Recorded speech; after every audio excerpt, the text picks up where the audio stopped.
Chapter 23. Staika. Around the same age, a boy in the yard smashed my nose bloody. Just because. I was the smallest. There were no adults around. I didn't go home. I hid in the Staika, a dark wooden shed in the backyard that smelled of hay, metal, and musty wood. Blood dripped onto the snow. I pressed snowballs to my face, changed them when they turned red and wet, and stood there alone until the bleeding stopped.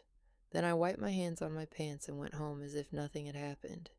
Years later, an ENT told me my nose had been broken and healed badly. That's why it doesn't breathe.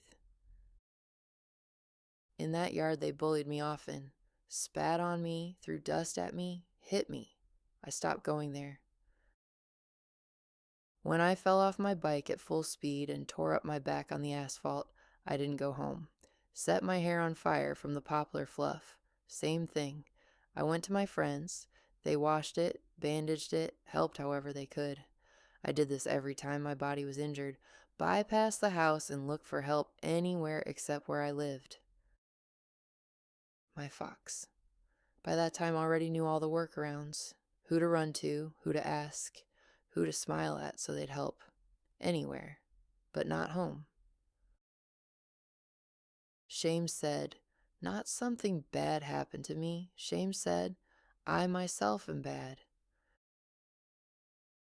Going home with pain was scarier than standing alone with blood on the street. Not because the street was safer, but because at home they punished you for pain. Not for the act, for the very fact of pain.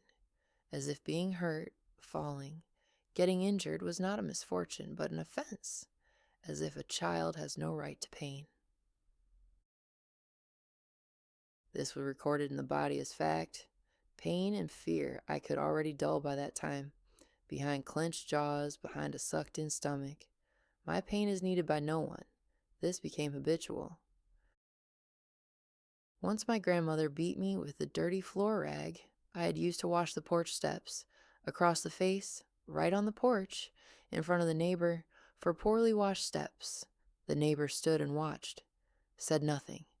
The shame then was so strong that I wanted to disappear right into those steps, fall through them, become smaller than my own shadow.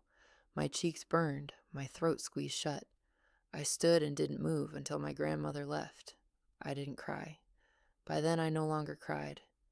Tears changed nothing, they only made it worse. That shame would return later, in how I flinch after a mistake, how I can't hold someone's gaze. To be seen is dangerous, because when they saw, they hit.